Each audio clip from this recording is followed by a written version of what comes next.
ধীরস্থির ভাবে তারাবির সালাতগুলো যেন আমরা আদায় করি। তাড়াহুড়ো করবেন না আল্লাহর ওয়াস্তে, তাড়াহুড়ো করবেন না, তাহলে কোরআন আমাদের জন্য বদদোয়া করবে। তাড়াহুড়ো করবেন তারাবির নামাজে। তারাবির নামাজ সালাতুত তারাবিহ মানে বিশ্রামের নামাজ, আর আমরা পড়ি সালাতুল কিতার, রেলগাড়ির মতো নামাজ।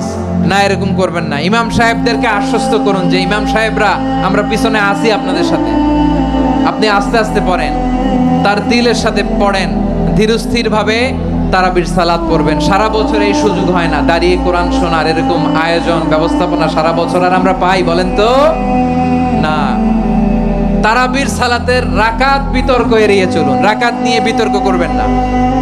8 রাকাত 20 রাকাত নিয়ে যে মারামারি এই দেশে, এটা শয়তানের ফন্দি।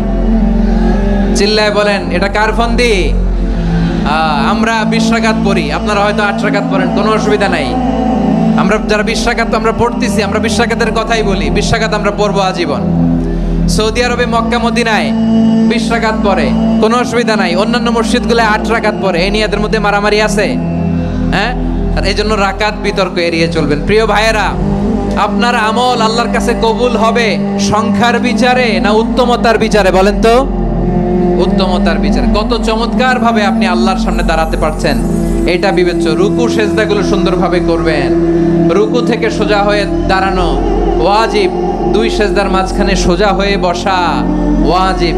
এই তা'দিলুল আরকান বাদ দিলে হানাফি মাযহাব মতে সৌ সেজদা দিতে হবে, অন্য মাযহাব মতে নামাজই হবে না।